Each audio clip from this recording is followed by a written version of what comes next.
अस्सलाम वालेकुम my dear students. वक्फे के साथ हमारा सिलसिला जो है वो जारी है और वक्फे कभी बड़े भी हो जाते हैं। So these are difficult times in which we are living and we are studying and therefore I am not stressing you and I am not stressing myself. तो इसलिए जो है लेकिन after Eid hopefully we will move much faster. और लेकिन ये है कि अभी हम जितने लेक्चर्स हो रहे हैं बस आप आराम से इन्हें लें, समझें, डिस्कस करें, राइट। सो लास्ट लेक्चर में हमने ये बात की थी कि आर्ट जो है they are different arts in a sense in society, but we declare some only as art. Cooking भी एक आर्ट है और टीचिंग भी एक आर्ट है। To study is also an art. तो to study online is also an art. ख़ास तौर पे क्लास में किस तरह से जो है वो आपने प्रेजेंस अपनी शो करनी है और आराम भी करना है, नींद भी पूरी कर लेनी है आपने, ये भी तो एक आर्ट है। लेकिन हम इसे आर्ट जो है उस तरह डिफाइन नहीं कर सकते। क्या चीज़ है जो हमें रोकती है कि हम उसे, यहाँ भी एक बड़ा इंपॉर्टेंट क्वेश्चन है जो सोशियोलॉजी ऑफ आर्ट के लोग, ये सोशियोलॉजिस्ट जो हैं वो इस पर फोकस करते हैं।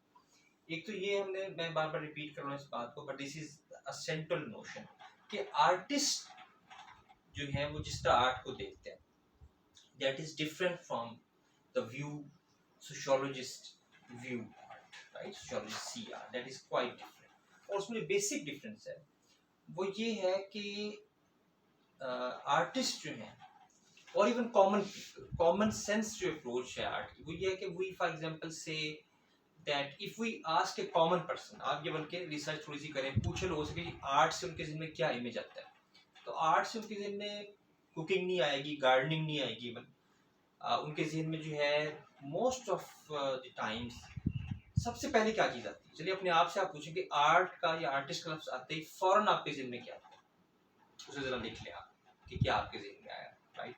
बस मैं अगर अपना बताऊँ आपको एज ए कॉमन पर्सन, मेरे ज़हन में पेंटिंग्स आती हैं फ़ौरन, राइट। उसके बाद अगर मैं थोड़ा सा सोचूं तो शायद फिर मे बी रक्स आए या ड्रेसिंग आए, पर्टिकुलर ड्रेसिंग कल्चर, या ये है कि उसके फिर बाद जो है वो पोइट्री ज़हन में आती है, लेकिन फॉरेन पोइट्री ज़हन में नहीं आती। स्कल्पचर्स और पेंटिंग्स, राइट, जो विजुअल आर्ट्स हैं, they stand first in the image. ये इमेज जब जो है जो हमारे इसमें बना आर्ट का, sociologist would raise the question who has created this image of art, right? Sociologist ये कहते हैं कि ये जो यानी कैटेगरी है आर्ट की, ये डिफरेंट चीज़ें हैं। मतलब हम देखते हैं कि स्कल्पचर्स हैं, पेंटिंग्स हैं, पोइट्री है। Let's see these three things, sculptures, paintings, architecture को भी रखा जा सकता है और पोइट्री को हम रखते हैं। तो इसमें कॉमन चीज़ क्या है, यानी वो जो कॉमन चीज़ है जो कि डिफरेंट आर्ट्स के अंदर कॉमन है, आर्टिस्ट ये कहते हैं कि वो एस्थेटिक्स है।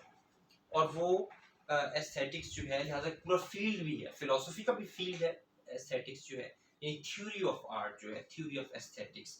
इसके जो एक्सपर्ट्स होते हैं उनको कहा जाता है एस्थेटिशियंस, राइट। सो जो एस्थेटिशियंस हैं उनका जो व्यू है आर्ट का, वो उसको एक जाहिर है कि उसको उनका एम्फेसिस ब्यूटी पे है, right. A thing of beauty is a joy forever.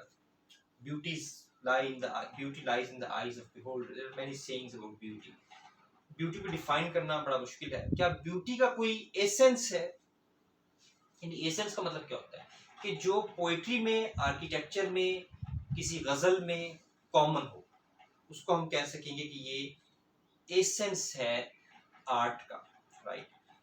ये जो व्यू है कि आर्ट के जितने भी पीसेस हैं, however different they might be, in different times and in different fields, quite different fields, poetry और architecture मैंने कहा, तो but they have an essence. This is the view stressed by artists themselves or aestheticians, ये उनका view है। Sociologists do not accept this view. वो क्या बात करते हैं? Sociologists ये कहते हैं कि क्या चीज आर्ट है और क्या चीज आर्ट नहीं है। There are certain groups in society and it is in their interest that they declare that this is art and this is not art, or this is a higher art and this is an art, medium art, ये जो है कोई lower art है, craft है मिसाल के तौर पे।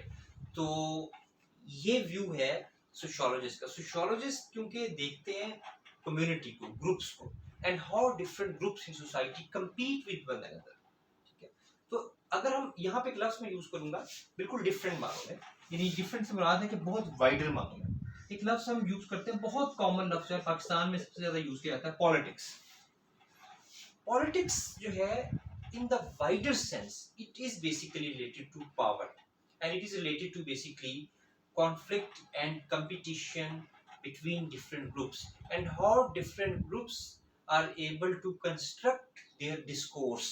डिस्कोर्स का मतलब है कि कुछ, या एपिस्टीम, बहुत फिलोसॉफिकल अगर हम बात करें, यानी कुछ चीजें अनकॉन्शियसली आपके नॉलेज सिस्टम में होती हैं जो कि प्रिवेल कर रही होती हैं। वो फिलोसोफर्स भी बाय कर रहे होते हैं, टीचर्स भी बाय कर रहे होते हैं, स्टूडेंट्स भी बाय कर रहे होते हैं। एक ऐसा अनकॉन्शियस सेट है एजम्पशंस का, जो यूनिवर्सिटी में मिसाल के तौर पे एफसी कॉलेज में आते ही आपको पता चलेगा कि कुछ चीजें हैं जो बोलनी है आपको, जो करनी है, जो एक्सेप्टेड है, जो इनकरेज की जाती है, कुछ चीजें डिस्करेज की जाती है, कुछ खास थिंकिंग का स्टाइल होगा जो डिस्करेज किया जाएगा मिसाल के तौर पर, right. So there is a set of assumptions. तो ये अब इसकी पूरी पॉलिटिक्स है। So nothing is neutral in this world. हर चीज के पीछे कोई ग्रो है, कोई ग्रुप है, और वो ग्रुप जो है वो एनफोर्स करना होता है अपनी पर्टिकुलर सेट ऑफ एजम्पशंस को, राइट। सो तो सोशियोलॉजिस्ट जो हैं वो आर्ट को, लिटरेचर को इस तरह देखेंगे कि ये आर्टिस्ट जो हैं इनका अपना ग्रुप है, एंड दे, उसमें सिर्फ आर्टिस्ट नहीं आएंगे, यानी जो हम उन्हें कह सकते हैं custodians of art, right, the people who, जैसे हमने कहा था last time, managers of art. जो आर्ट मैनेजमेंट एक अलग चीज है, तो उसमें आर्ट गैलरीज के ओनर्स भी आएंगे, उसमें क्यूरेटर्स भी आएंगे, म्यूजियम्स जो हैं, जो लोग म्यूजियम को मैनेज करते हैं, उसमें आपका टूरिज्म की इंडस्ट्री भी शायद आए, और हैंडीक्राफ्ट जो लोग बनाते हैं, और जो लोग जो हैं जिनकी शॉप्स हैं, बड़े बड़े बड़े मॉल्स में जिनके स्टॉल्स हैं या जिनकी शॉप्स हैं, तो वो लोग जो दे हैव एन इंटरेस्ट। आप देखिए ना, आप मरीज जाएं या किसी नॉर्दर्न एरिया में जाएं, तो वहाँ पे आपको हैंडीक्राफ्ट्स का और वहाँ के लोकल कल्चर की एक शॉप मिलेगी जहाँ पे डिस्प्ले होगा वहाँ के लोकल लिबास का, या अब क्या उसका, वो जो बेच रहा है उसका इंटरेस्ट क्या है, कि वो रियली कल्चर में इंटरेस्टेड है, या वो कुछ कैटेगरीज को, कुछ ऑब्जेक्ट्स को डिफाइन कर रहा है। बेसिकली वो डिफाइन कर रहा है। वो चीजें एग्जिस्ट करती हैं, लेकिन द वे उसने चीजों को डिस्प्ले किया, the way he has defined it as a category. एक बाहर से बंदा आता है, वो उसको एक आर्ट का पीस समझ के आर्ट एक कैटेगरी बना ली गई। सो कुछ लोगों का इंटरेस्ट है कि आर्ट जो है वो एक कैटेगरी के तौर पे बनाया जाए, फैलाया जाए, डिस्प्ले हो उसका, and so that people can buy. So इस तरह से हम कह सकते हैं there is a politics of art, right, in this sense, in the wider sense of the word, right. So ये इस सारे को हम यानी डिस्कस करेंगे, और हमने शुरू कर ही दिया। सो यू विल थिंक कि इसमें फर्दर आप लोग खुद सोचिएगा कि किस तरह से आर्ट जो है उसकी कैटेगरीज जो है वो बनती है। इस पे हम बात कंटिन्यू करेंगे। Thank you very much.